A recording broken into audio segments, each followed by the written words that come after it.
not for me. You're here to stump a courtroom attorney with tough questions answered legally. So let's learn from the attorney that actually defends these things in court. So what's enforceable versus what will get you sued? Anybody interested in that? It's all about words nowadays. Okay, what about security deposits and collections and dispute-proof documents?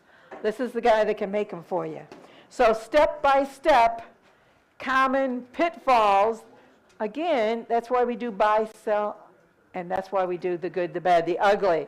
You can't stay out of the pitfalls if you don't know that they're there. So these are Toledo-specific rules you can't ignore. And I've been in court with this guy, starting with his father, Tom. So let me introduce to you Attorney Matt Weisenburger. Thank you.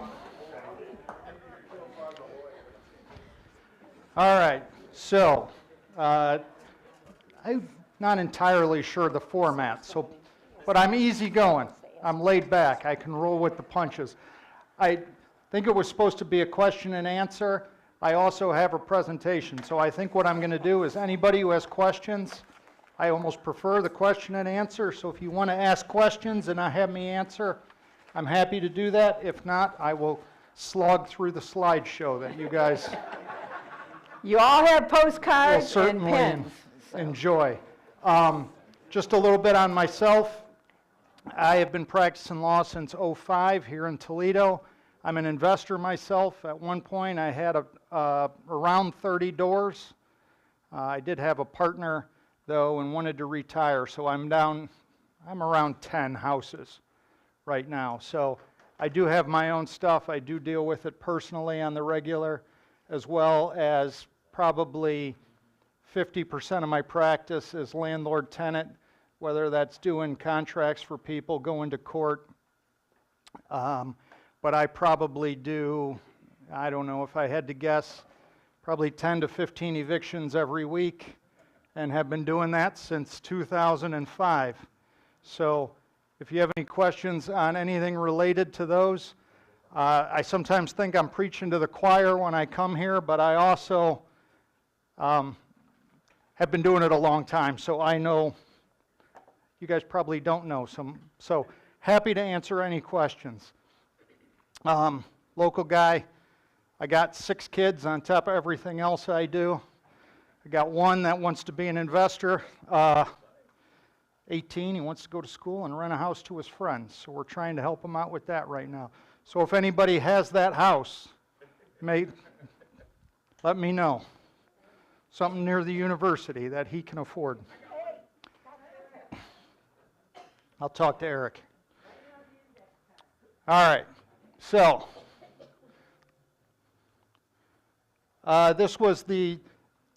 here's the topics. If anybody wants to hear more about any one of these than the other, let me know that too. I'm happy to bounce around. But basically, I was going to talk, that's the general overview. And if I don't hear from anybody or anything else, I'll just start with the first one, which is talking about leases and a general overview on what needs to be in them. Provided you the code sections too, in case anybody wants to look this stuff up. When you're drafting your leases, I think what a lot of people miss out, what we need to make sure is your leases do have to comply with the Ohio statutory code. There are items that can be in the leases, and there's items that cannot be in the leases. What I love about RIA people is how often I see the items that I know can't be in the leases in this room.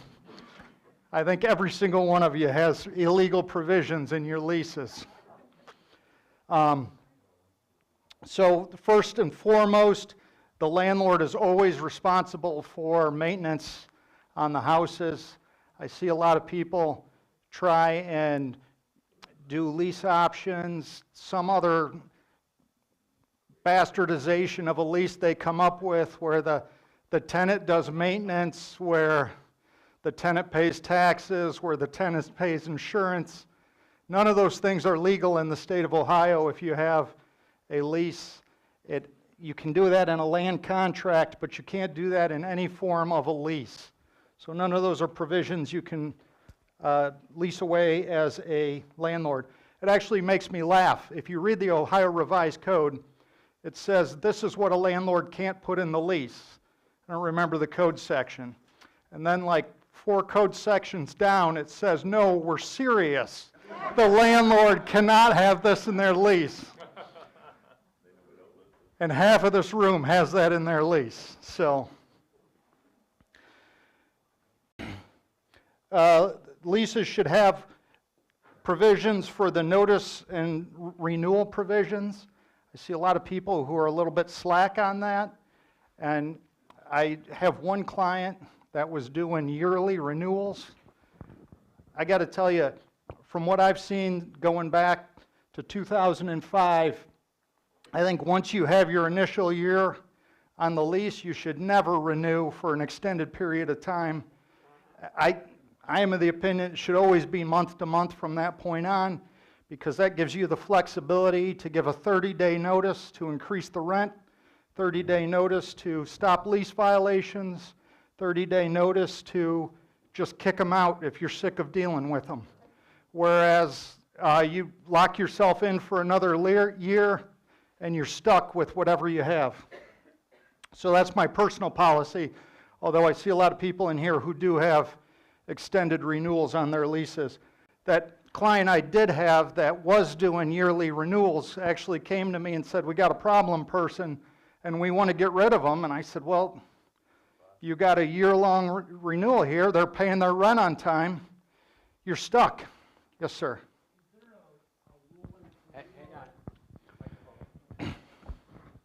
Is there a rule or law in Toledo or Ohio about how much percentage-wise you can raise the rent per year? Not that I'm aware of. No, you can raise it as much as you want, but they don't have to pay it, of course, and can just leave. Right. So with the thought process about, you can, why do we even have one-year leases to start with?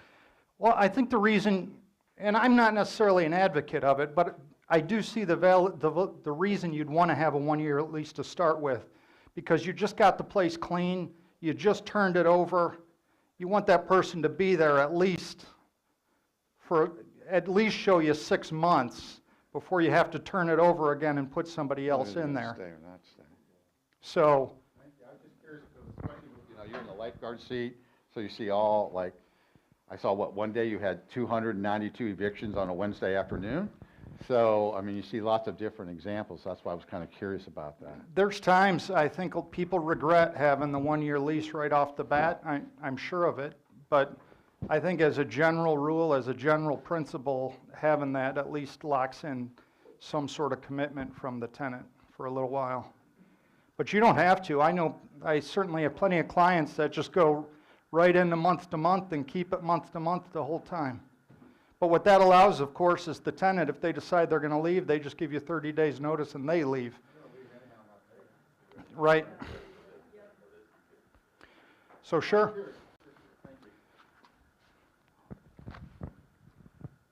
People online have to hear, so. Is it legal to have a provision in your lease limiting people moving into the apartment that aren't on the lease? Sure. Like they bring in, maybe you rent to a single lady and all of a sudden she brings her boyfriend in and he moves in. Can you have a provision that says that they're Yes. not allowed to do that? Yeah, if they bring in, that's a lease violation. So if you're on a year-long lease and somebody does that, then your remedy as a landlord is to give a 30-day notice for them to cure that by either kicking the guy out or leaving. And if they don't, then you can file an eviction at the end of the 30 days.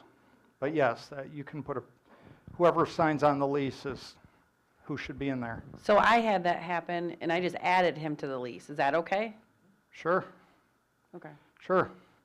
I think you want to add them to the lease. Not that landlord, and I could certainly talk about it, it's not even part of this, but not that landlord collections are easy or usually successful. But I think one policy you want to have is you want to be able to go after as many people as you can. So having them on the lease is helpful. Although if they're in the premises at all, you can sue them because they're still, you essentially have an oral lease with them and can sue them under that for the collections. Yeah, come typically back you're to going to you. have their Yeah. names. But one of the problems we've run into also is you want to make sure you're doing the background check on them, because if that girl's bringing a druggie in and they're starting to sell drugs out of your unit, then you have problems. Yes, you want to have the names. One of my favorite things over the years has been how often I've sued John Doe and how often he's shown up.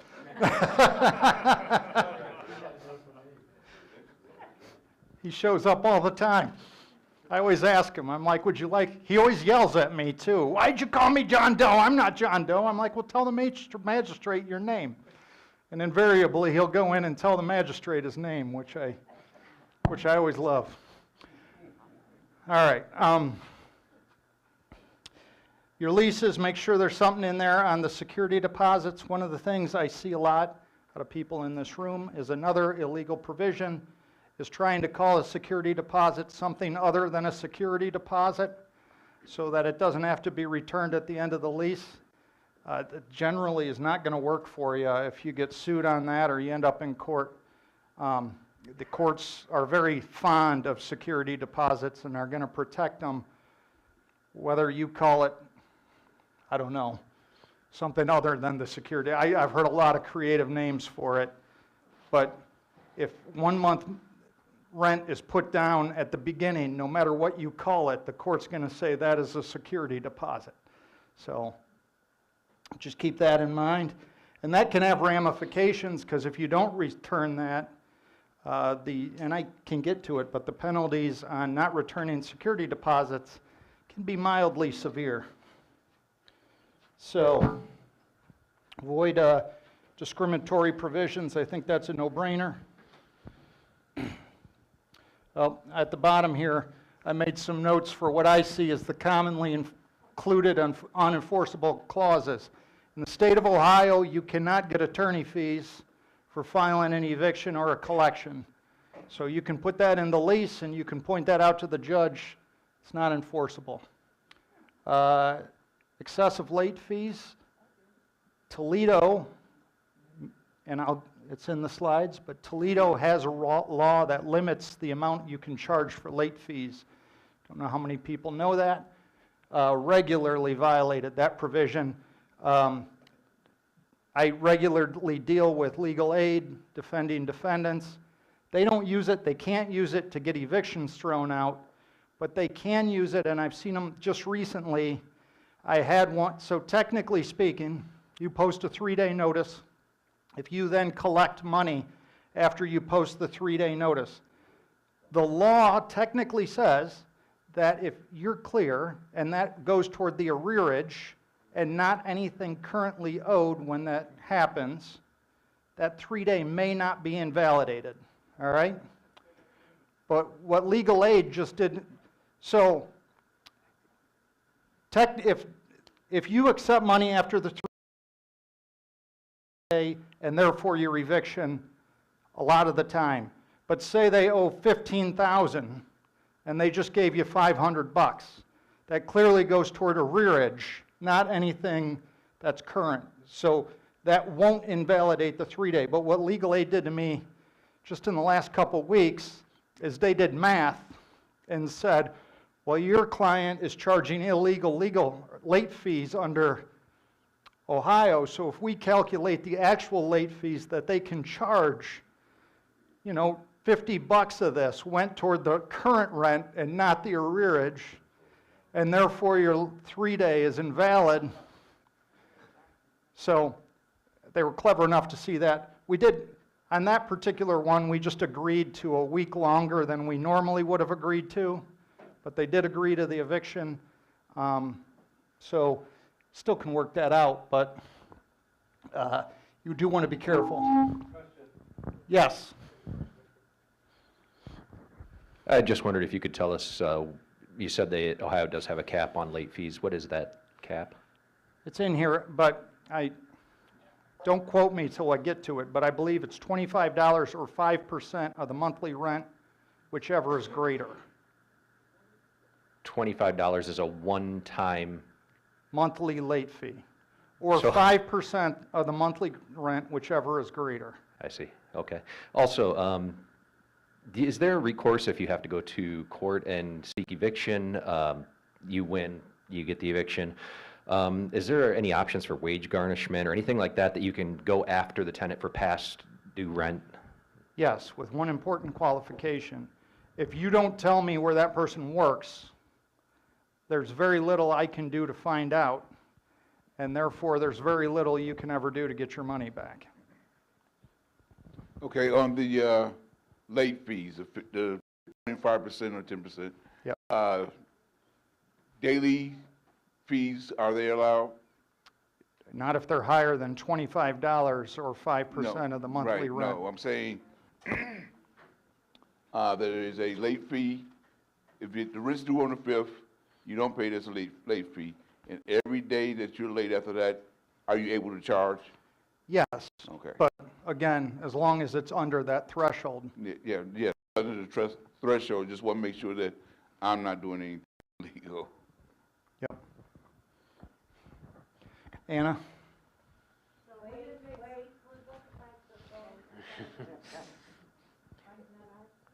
Nope.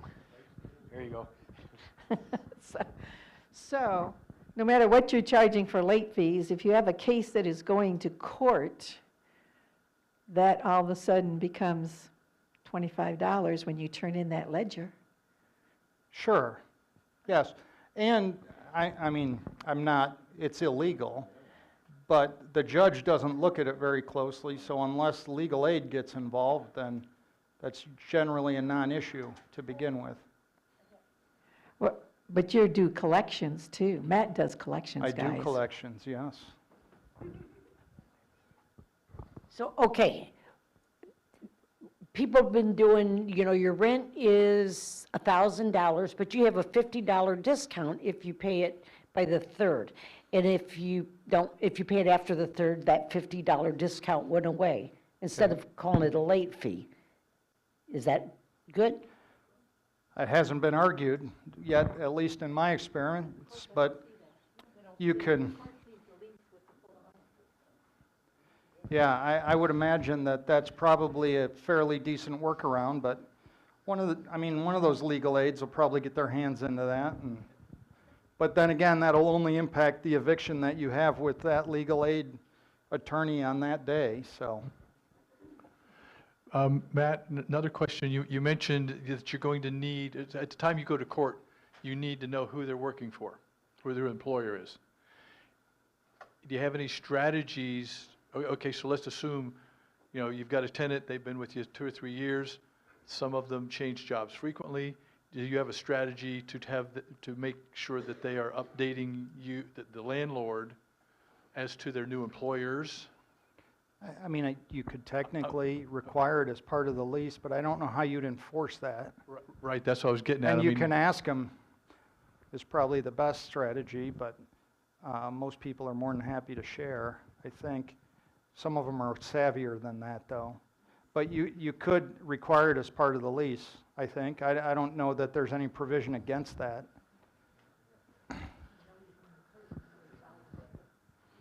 Yeah, you could require them to give you periodic wage pay stubs.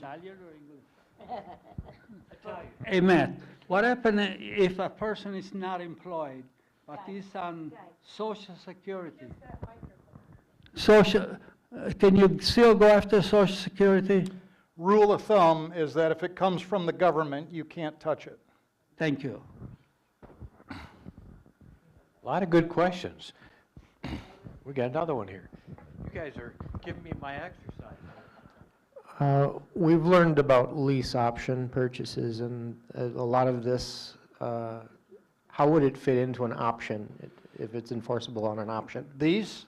Yeah. So what people try and do with a lease option is make it a land contract, but don't call it a land contract. The Ohio Revised Code says very clearly, if you have a lease, which if you have a lease option, you have a lease, you cannot make them do maintenance, you cannot make them pay taxes, you cannot make them pay insurance. So that is kind of the downside of lease options. That's not how it's taught. So we're learning something here. Well, and that's the provision of the code that not only says it once, but says it again. So yes, on the more positive side of that, usually the court's remedy, if you've screwed up and done that wrong, is to convert your lease option into a land contract. But, which may or may not have a major impact on your eviction. And I wasn't prepared on it, but I will just really briefly, for anyone who doesn't know, a land contract that is under 5 years old or less than 20% of the principal has been paid, okay? So whichever of those occurs first, 5 years or 20% of the principal, if we're on the third 3-year side of that, we can basically do an eviction. Biggest difference is it's a 10-day notice instead of a 3-day notice, but other than that, it's pretty much the same thing. But if we're over 5 years or over 20% of that principal has been paid, you now have to go over to common pleas and file a foreclosure. And the difference between those two things is your eviction is approximately 30 to 45 days and $400. Your foreclosure is 12 to 18 months and $3,000 to $4,000. So once you hit that, I do occasionally do foreclosures, but I really try not to. It's not one of my favorite things. So yeah, so if you have a lease option and they convert it, and then you're in that area, you're going to end up at common pleas and have to.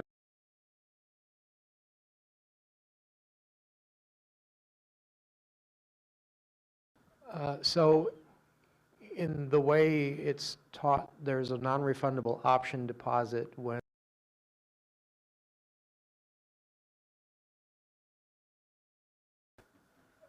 how does that translate in terms of security deposits in the line there that says? Well, you can, so the way if you do a lease option and you do it right, the way you really should do it, and I've seen people get away with doing it, but you should have 2 contracts. You should have a lease and you should have an option. And what they are paying for is an option to purchase, which is a legitimate real estate transaction. And they are paying you $6 grand to keep your property off of the market for 2 years. So that is, if you do it right and it's properly identified, is not a security deposit and won't be construed as a security deposit. If you have like a 1-page lease option that has the lease and the option melded together, and it's very possible they'll look at that option and say this isn't an option, it's a security deposit. But again, technically speaking, that option should be a legitimate real estate transaction.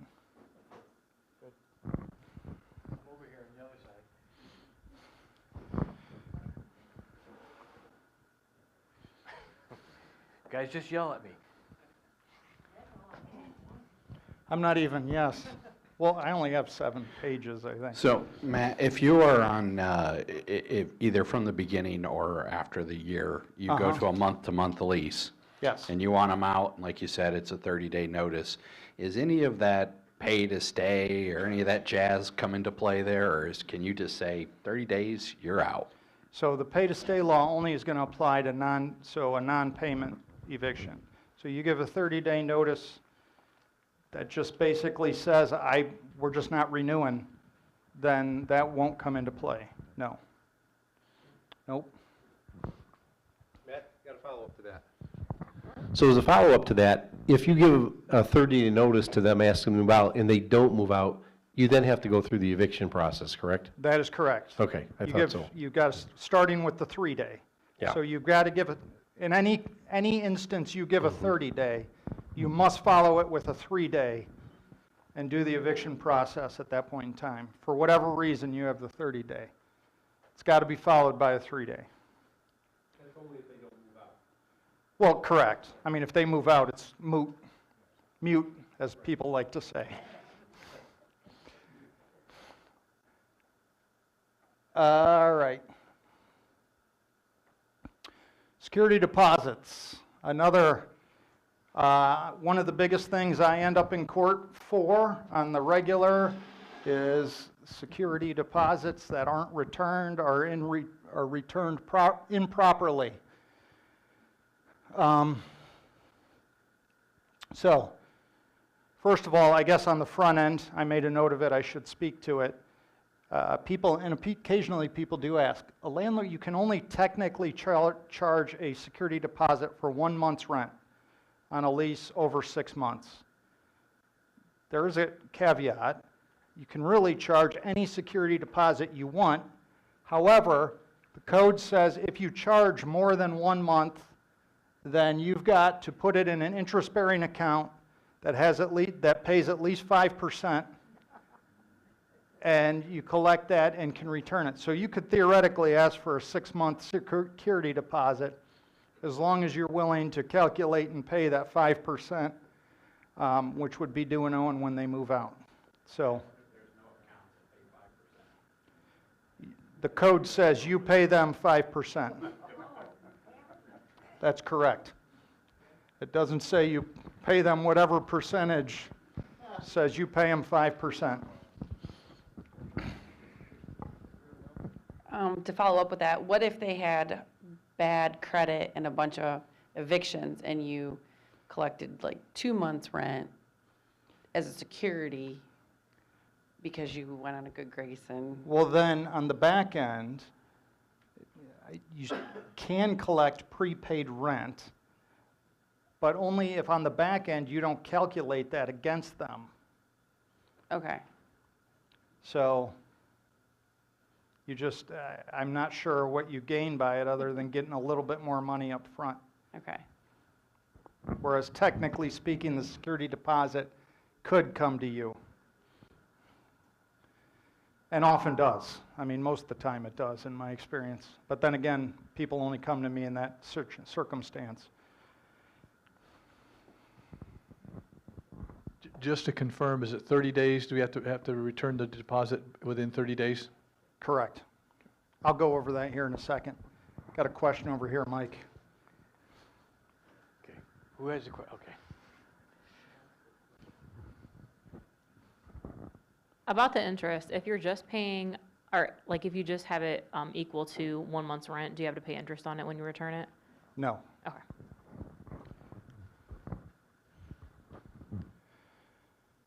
All right, so anything else? Don't sit down, Mike. I guess not. It's recorded. If they owe you more than what that 5% interest would be on that, can that be applied to what they owe you? Yes. Okay. Yes. It would operate the same as your normal security deposit. So yes. All right, so the itemization of deductions. I don't know how many people, I always think everybody knows this, but then I talk to people in the real world and realize some people don't. When your tenant moves out, you have 30 days, you must, as previously mentioned, either return the security deposit or provide an itemized sheet telling him why you are keeping it. All right? That's a question, okay. So I did put the caveat in there. The code very clearly says the tenant must provide a forwarding address to you. So if they do not provide you a forwarding address, you technically don't have the obligation to do the 30-day letter. I do advise everybody, though, even if they don't give you the forwarding address, I have you send that letter to your own house, and you know it's going to be returned to you, and then you just keep it in their folder. And if they ever try and claim it at court, you can pull it out, show the stamps, and open it up, and I think that'll give you a lot of protection. But you technically don't, that 30 days doesn't start either until they either vacate or give you the forwarding address, whatever occurs later. All right, so the tenant gives you a 30-day notice. So he's in the process or she's in the process of moving out. And the 30 days elapses and their stuff, a good proportion of their stuff is still in your house.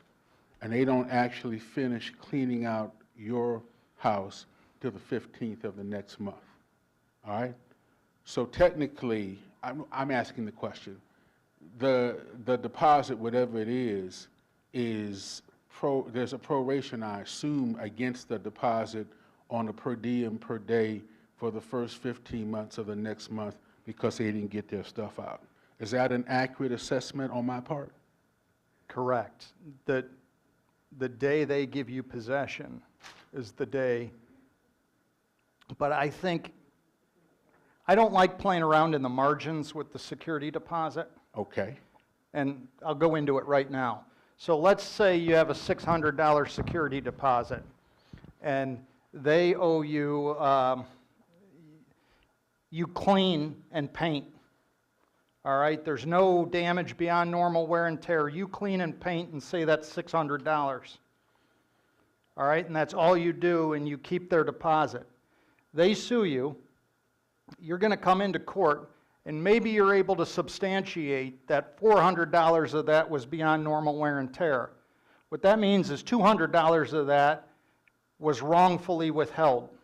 Okay, you following me here? So what the penalty says is it's 2 times the amount wrongfully withheld. No big deal, $400, right? Worst things could happen. And the attorney's fees for their counsel.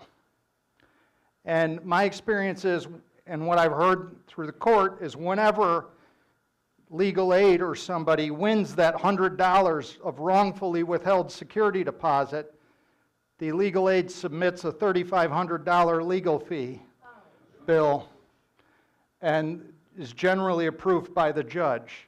So you're looking, so when you play around on the margins of the security deposit on what you can and can't keep, you're kind of playing with fire over $200-300, and it's just not worth it. So, yes, Cindy. Oh, wait, sorry. Can I get? Sure. Okay, I'll be back. No, I want you to come to Cindy, then back.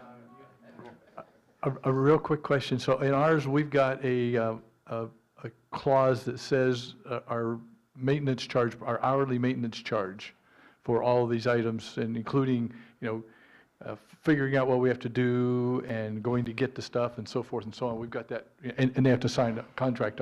Is that valid? That's not the right question. The right question is whatever you have in there, is that beyond normal wear and tear?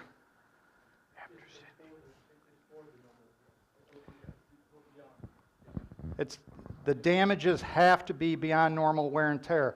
If they've lived in your house 6 years and you have to repaint, the court is not going to give you damages for painting the place. If they've lived there 2 years and you just have to clean, the court's not going to give you damages for having to clean.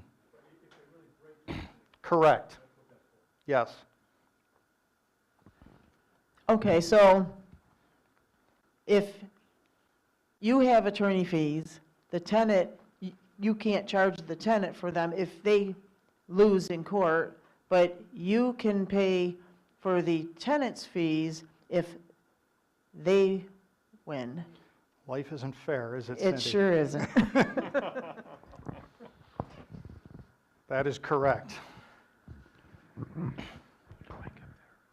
Just really quick, sorry, I snuck No one in problem. on you here. No problem. Regarding the security deposit as well, say a tenant gives you 30 days notice and a week later I go by the property and they're gone. Everything's moved out, they're already gone.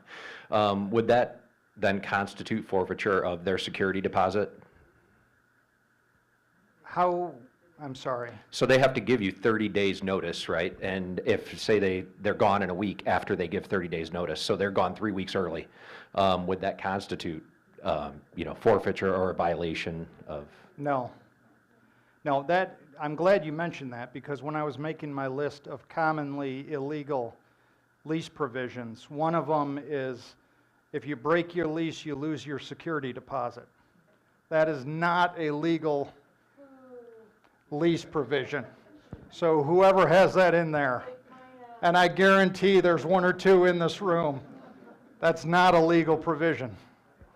So just to follow up on that, what is the purpose of requiring a 30-day notice then? If they can give me 30 days and then just in a week, that's for my benefit, right? So I can prepare, I see it that way, so I can get things ready. I know they're gonna be leaving, and then in a week, they're just gone with no notice. Well, did they give you possession back? Do you just know I'm saying they they're just gone? left. They just, no, they didn't say anything, they just left. And Well, I then- I didn't know the house was even vacant, they just took off.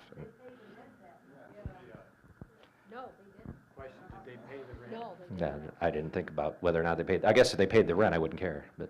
Right. If they paid the rent for the month, then. And if they didn't tell you they're gone, they technically still have possession. Okay, so in my lease, You right, I have can't- like an you abandonment can't- clause. So if I go to the house and it's totally vacant for 7 or more days, then I constitute that as abandoned and a lease violation and You can have that in there. I just would be very, very cautious with it. I would be very cautious with that provision. If you, I think you're right in a sense. If you go to the house and it's empty, then what I would do is go in with a camera and document, I'm going in here, and just show there is nothing in this house. Where does it say you have to have properties in a house when you lease it? Where does it say what now? That you have to have property in a house when you lease it. I can lease a house. It doesn't. Doesn't, that's. But the pushback on that, if there is one, is if they file a wrongful eviction against you, they have to show actual damages. And if there's nothing in the house, they can't show anything was stolen, they can't, then, but obviously the safe way to play it is to follow the legal course. But the legal course is if they don't tell you they're gone, you've got to evict them. Oh, man, even if it's empty, you can't. I mean, people have talked to me for years, and I say, just document it. I say because the damages are probably negligible, and they can't prove them. But you're asking me the safe course. The safe course is do an eviction, have it legally sanctioned, and then there's no question at all, and they've got no cause of action. They got nothing they complain about, nothing. So Okay. you're in the clear. You said that you can't say that they forfeit their deposit if they break the lease. But can you say if your lease is for 12 months, and if you're moving out after 6 months, you can be responsible for the last 6 months' rent?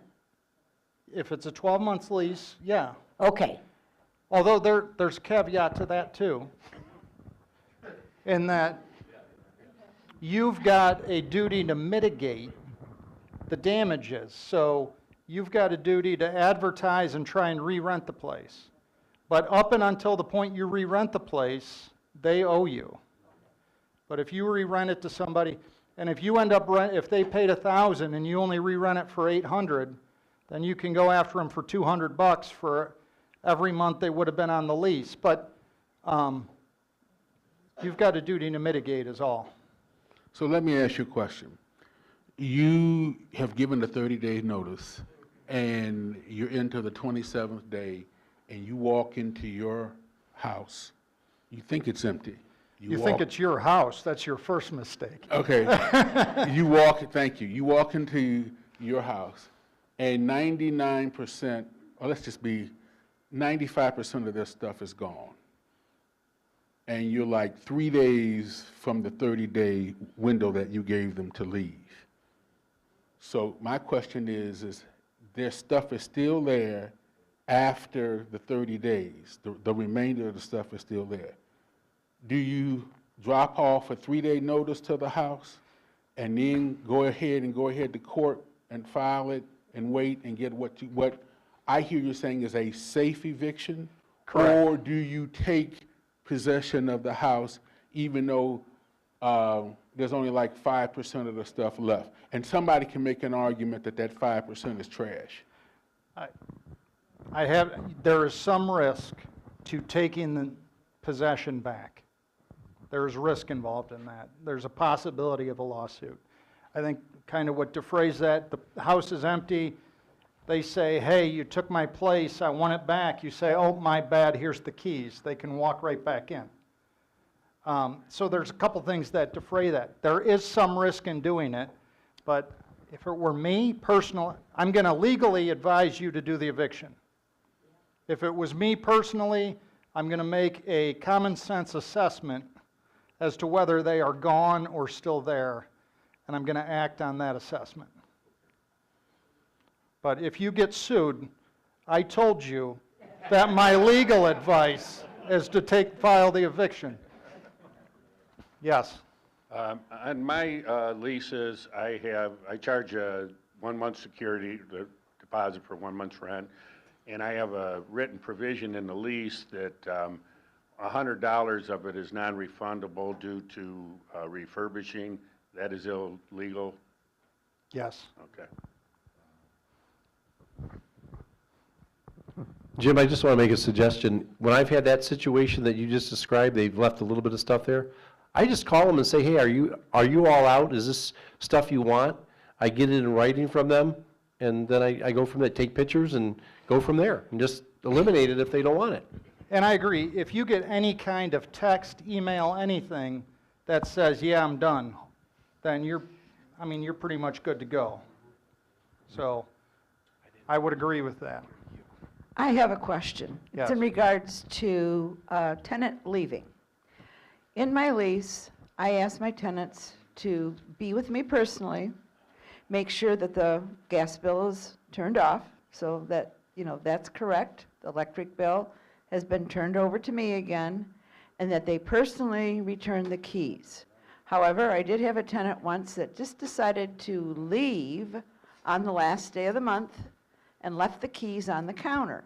I tried to call, tenant didn't answer. Tried to text, tenant did not respond. So I figured by 12:01 on the 1st, I could go in AM and see if the house, was okay. Yes, the keys were just left on the counter. I did not have a forwarding address. They would not answer their phone. So I could do nothing, but I did what you said to do. I sent the letter to the house. And of course, they were trying to scam me. So of course, there was no forwarding address. So I just kept the letter in my folder, and nothing ever happened. But this was years ago. I mean, this is before scamming even started. But that's what I had. But now, I'm real careful. I always meet with them, and I'm very motherly, and I make my tenants, give me, you're leaving, okay, I want the keys, and the locks will be changed at, 12:01. Those locks will be changed, and you're not coming in. And I said, I don't care if you keep the keys or not, but, I change the locks. Okay.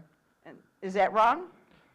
Well, if they haven't given you possession back and you just go in and change the locks, I would say yes.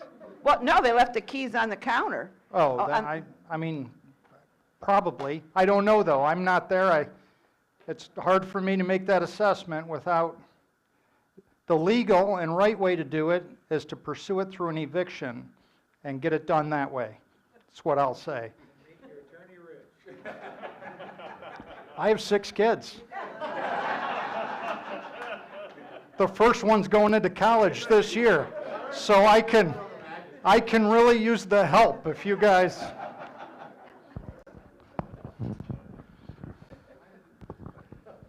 Just a quick question about, I noticed you had said if you had a text from the tenant or something saying that they had left the property.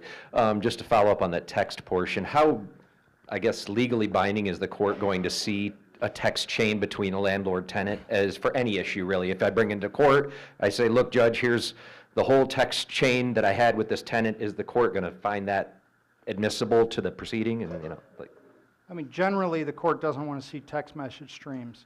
But if the matter in contention is, I took possession back, and they say, I didn't give it to you, and the text says, come take possession back, then yes, the court will look at that and say, yeah, that I find that persuasive. Okay, so basically, I was just getting it more like, It's a very fact-based question.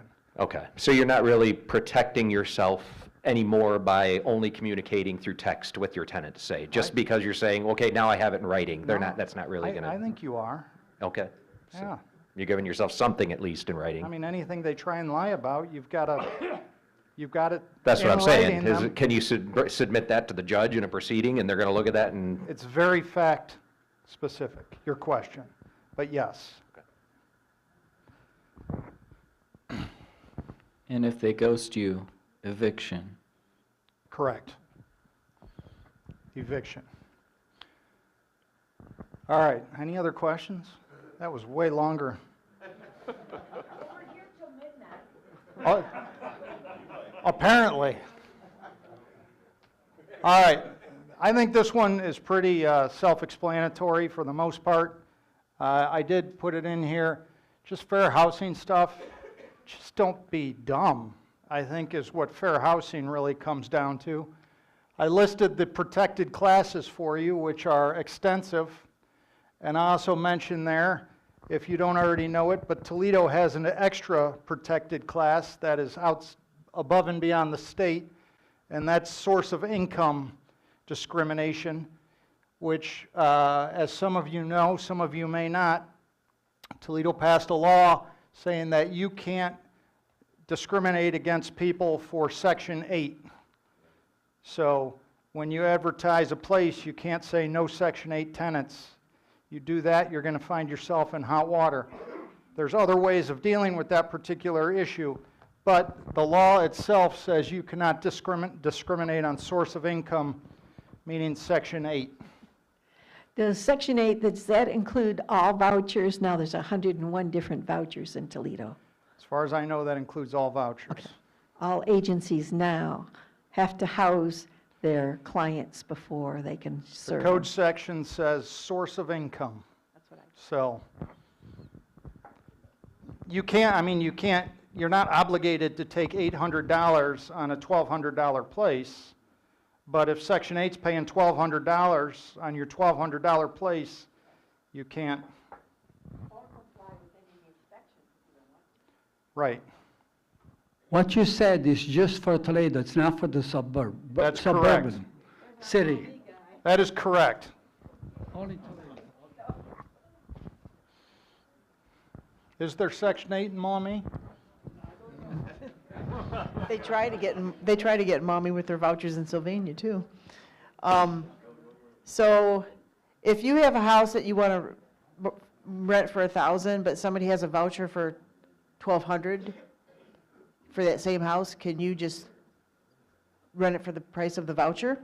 Like.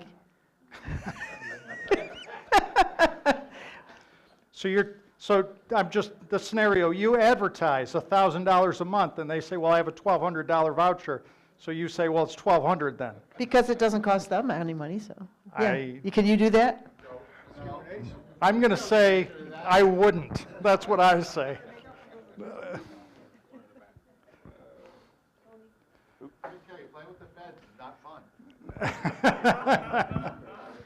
If you want to avoid Section 8, if you have a 6-month lease, they won't sign up for that. They want a year. If you go month to month, they won't sign up for that. If they don't pay what you want, you don't have to take them. Well, and you So can there's have other ways lease around. terms that they find unpalatable. Yeah, but You can say you must be able to take possession within 2 weeks. You must, you can put those terms in as long as they're. Well, everything else regarding your application process, you can still hold too. That's right. You just can't deny, I mean, if they got a criminal background or That's they don't correct. have a good credit report or all that other stuff, so I don't see why people get real concerned about Section 8. I'm not so sure on the credit report part, but the rest of it, I think you're accurate on. Source of income, well. Credit report's not a source of income. It's not a source of income. That wouldn't be my first choice and reasons for denying them. I'll say that much. We don't have to tell them why we denied it either. No, that's true. Section 8, you cannot collect on. Oh, you want me to turn it on? Well, you can collect against the tenant if you can collect against the tenant. but you can't collect the money the tenant did damage against Section 8. So,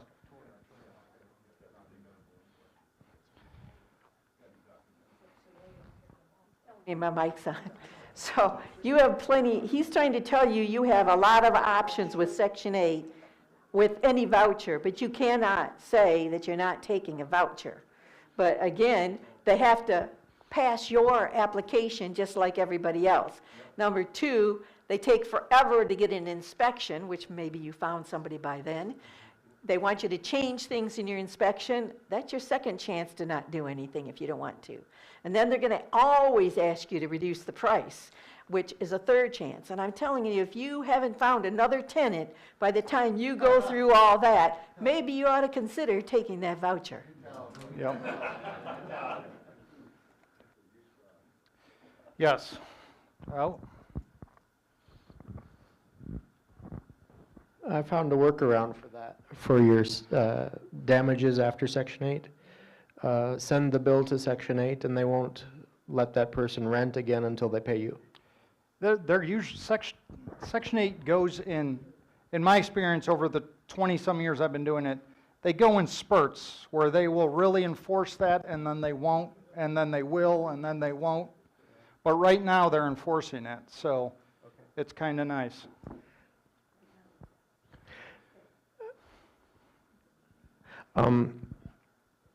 So, I don't want to make this personal, but I do. We have a tenant who regularly pays 3 weeks late. Okay. And that was under a lease option, and the option agreement was less than 10% of the value of the house, the non-refundable option deposit. But they didn't pay the option deposit until the 12th month of their stay. And so they did pay it in the last 5 days of their lease. And their option then expired in 5 days after paying. So they're month to month now, and it's not going well. Okay. What would you do? The option's expired technically. I mean, there's, legally speaking, you would be able to move on.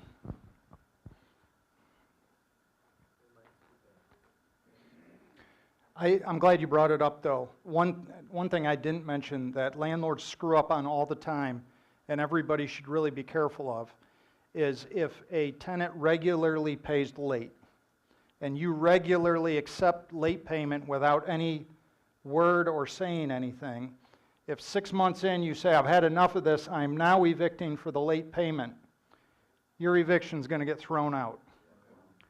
Because you have essentially waived the right to enforce that late payment.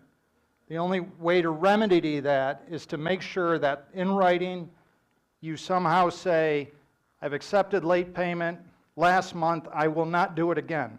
And technically speaking, you can do that every single time they do it, but you need to have that in writing to then be able to eventually enforce. But my guess is if you did that 12 times in a row and then on the 13th month you tried to evict, the magistrate would say, dude, no, sorry.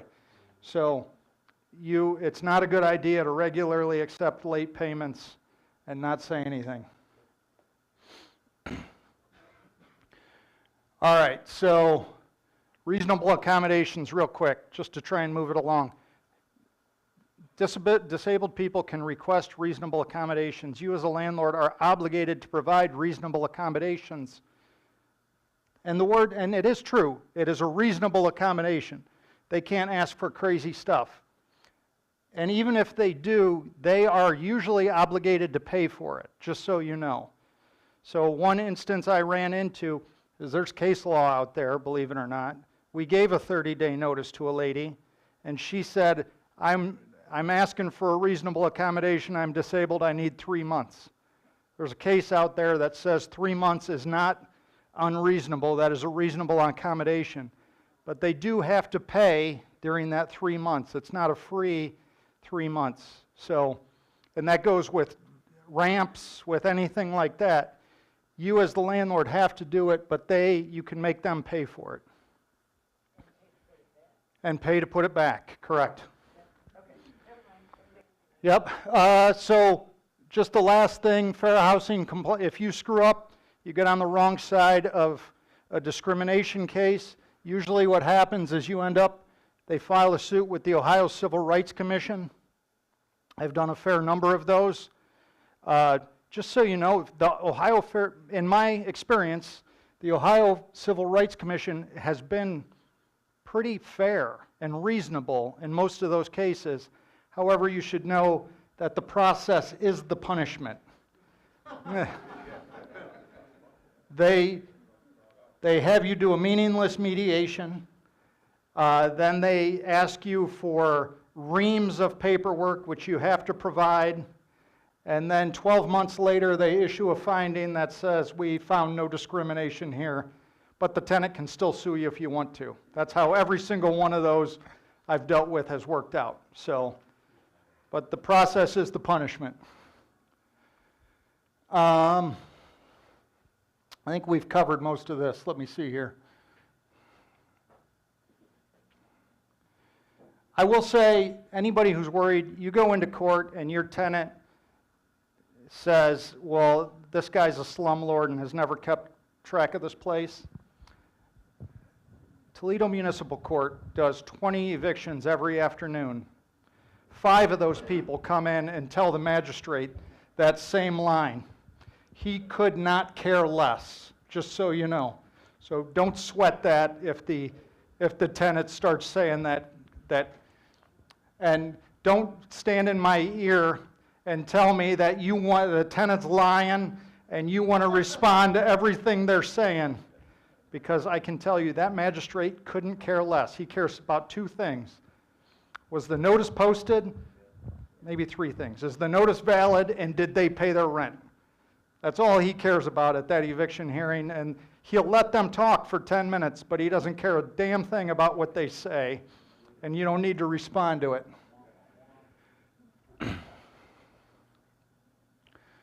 All right.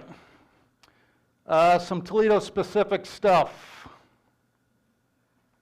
If you don't know it, you should. Every rental property has to be registered with the auditor.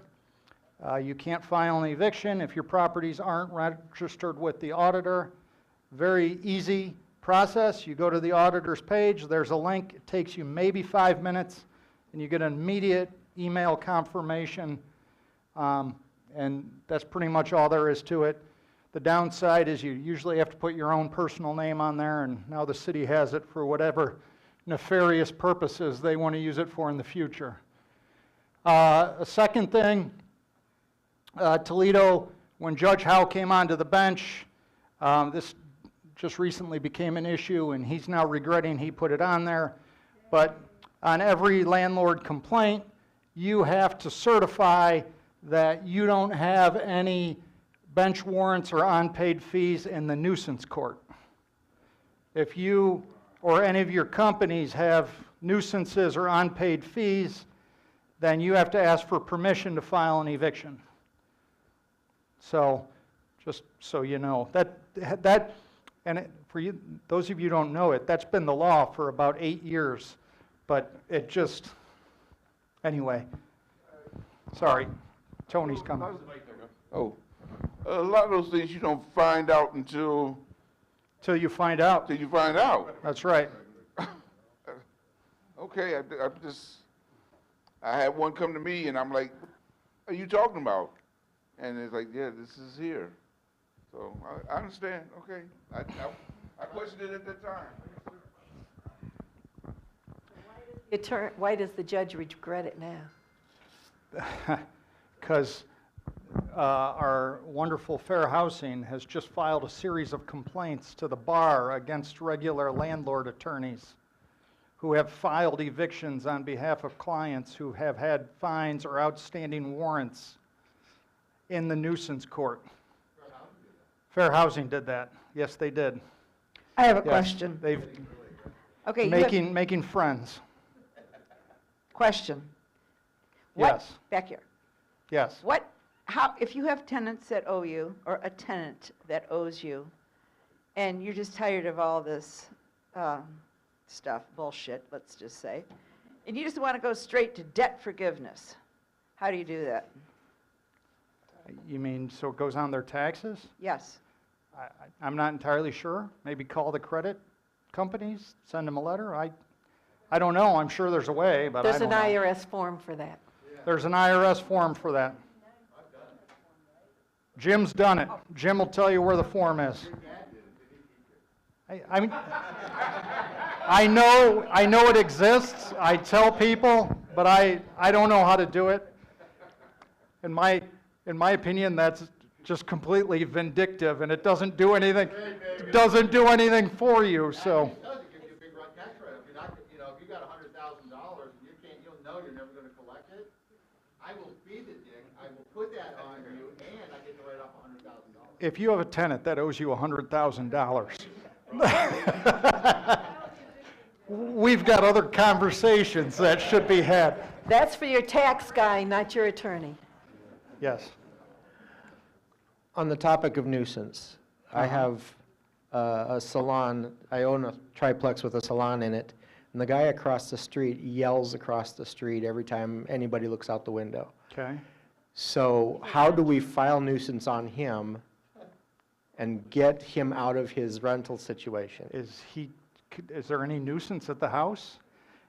When I'm saying nuisances, this is the Toledo Housing Court nuisances.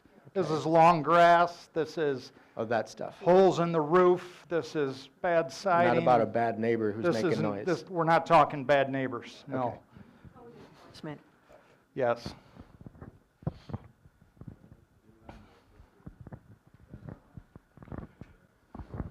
Okay, I may have misheard you. So if you have nuisances on you, you can't file an eviction? Without permission. So if I have a nuisance on property A and I need to evict property B, I have to get permission? Well, if you read it, what the code actually says, and I think I put it in there. Maybe I didn't. But the section says you have to have an outstanding warrant or owe fines. Okay? You have unpaid fines or an outstanding warrant. Got it. Okay? Thank you. I don't think just a nuisance case would prohibit you from. All right, we talked about it briefly. Toledo does have a pay-to-stay law. For anybody who, I can tell you, it's caused a lot of stress to people in this room, but since it went into place 8 years ago, I think maybe 3 tenants, maybe 5 have used that over the years. It's very few and far between that I've seen that actually occur. Almost never. And percentage-wise, based on the number of cases I have, that's a very low percentage of people who do the pay-to-stay. But technically speaking, you are out the attorney fees if that happens. The code says you can do late fees, you can do back rent, water, whatever's owed, and you can do court costs, but you can't charge your attorney fees.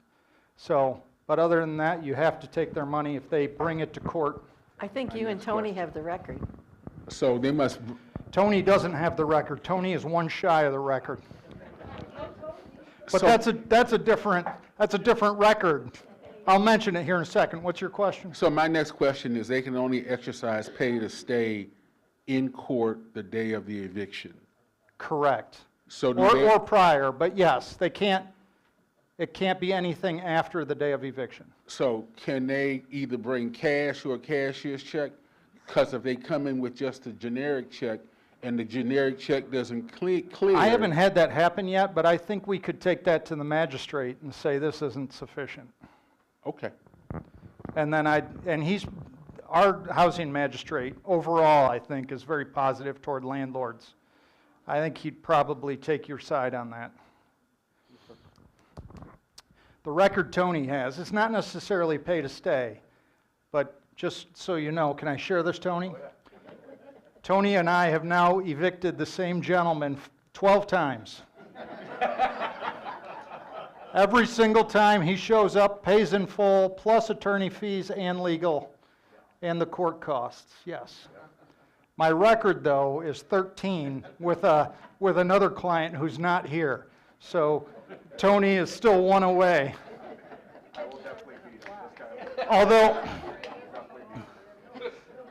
My 13, not only did we get the 13, but we knew where she worked, so when she did leave, we garnished her and got her to pay for. So yes, that was a good one. There's the cap on fees. I didn't misspeak. It's $25 or 5% of the monthly rent. So that is all you can charge for late fees in Toledo.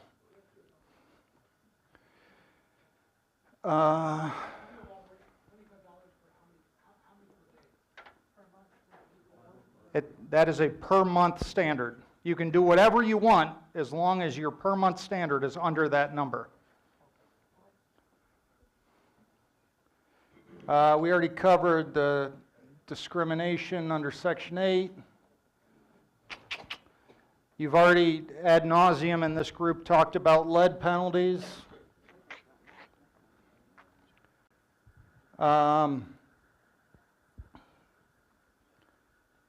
I don't even remember what that last one meant. I've confused myself. I would say one other thing. I think that's all.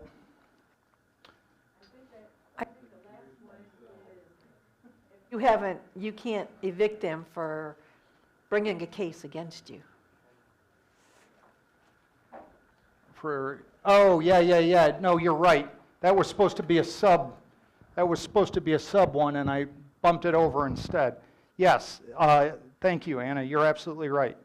Under the lead safe certification, the law does say you cannot evict in retaliation for anything they do related to the lead law. So you want to be pretty careful of that, I think. So if somebody moves out and breaks their lease, and they haven't even been there a year, and as far as expenses, you could charge them because normal wear and tear is normally not painting, but if you have to paint and clean, that's normal stuff you do when somebody moves out that might normally not be considered, you know, not be on normal expenses. Do you know what I'm saying? I think you're trying to twist the English language. I think so too. I'm going to start speaking another language here in a minute. Normal wear and tear is if you have holes in the wall, then you've got the. Is it normal wear and tear if they move out in less than a year of renting and you have to repaint and Why do you have clean? to repaint? Because they left marks and stuff on the wall and they haven't even been there a year yet. Okay, so I don't want to get into all of the what can and can't be normal wear and tear, but it's the common, if I have a kid that colors up and down the walls, then I've got to repaint. If they smoke so badly that the wall has crud on it, then you got to repaint. You've got to repaint anyway. We all know that. In less But than a normal year, wear though? and it's got to be. You got to be able to take a picture of it and see that this is damage. Should there be no damage because they should be renting there anyway because they broke You've their got to lease? be able to take a picture of it and visibly see damage.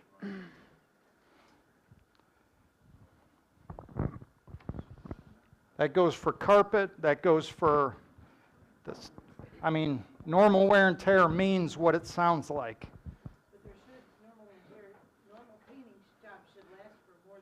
I'm not here to argue with you. If a third person looks at this and says it's normal wear and tear, and that's what the magistrate is, the guy in small claims says, I don't care. He said it out loud. If the blinds are destroyed, I don't care. I don't consider destruction of blinds beyond normal wear and tear. So that's the small claims guy. I try and get everything out of small claims I can. But, yes. Can you clarify more about some of the procedures? If we're purchasing a property, it has an existing tenant with an existing lease that isn't expired yet. Of course, you know, communication is key in talking with everyone and trying to work things out. But when it needs to come to taking, you know, some action, what would be some of the procedures for that?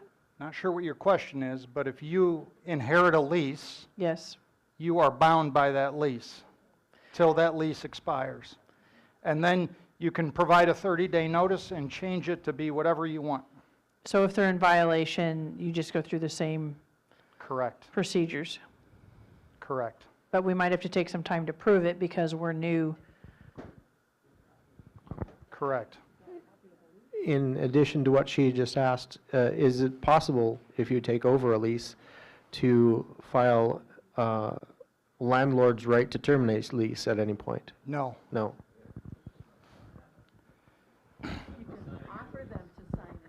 I mean, yeah, you can negotiate with them, but I think your basic question is, can you do anything under the current lease? And the answer is no, you're bound by the current lease.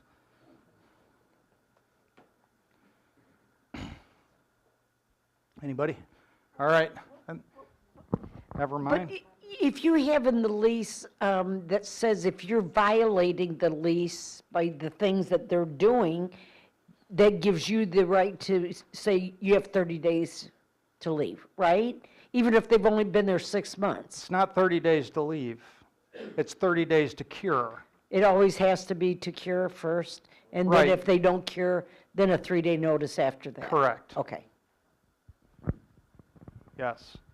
So there's, and I didn't put it on there, but just real quick, there's 3 things you can do a 3-day notice on, just in case anybody's confused. Non-payment, drug use. You can do it for drug use, but it's, you've got to be, you're in the position now, you've got to prove drug use. And you can do a 3-day if you take over a house and somebody's in there and you don't know who they are. You can do a 3-day for what's called no color of title, which just basically means they, as far as you know, they have no right to be there. You can do a 3-day in that circumstance, but if they then produce a lease to you, you're bound by that lease. So, What about squatters? well, that'd be the no color of title, yes. But the unfortunate thing is if you've owned a house for a while, maybe it's vacant, and you find somebody else is there, and they can show anything to show they've been there for any amount of time, the cops are going to take their side. And Actually, in Toledo, they don't take sides, but all they do is ask 2 questions. Do you have any envelopes or paperwork that shows that you lived here? And if they say yes, they don't ask for proof. Right. And they ask, do you have keys to this place? And if they say yes, even if the doorknob is tied with a shoestring, they don't ask for proof of that key. the police, I've been there, done that. the police want no part of it, so they Right. just say, call your lawyer. But they did make a police report, which got me all 6 names. That's nice. Therefore, I took it to court. All right. I think, I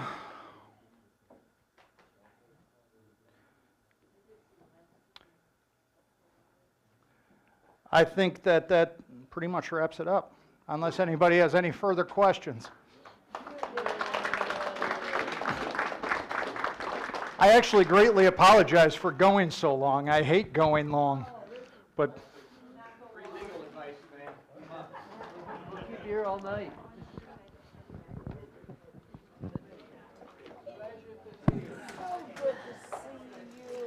And remember, it is the law in Toledo that if you have an entity instead of your property in your own name, you need Matt's number. You have to use an attorney by law. That's 419-321-6444. thank you, Anna. And I have cards if anybody wants them. That goes for trusts as well. Yes. Any entity other than you got to have an attorney do it.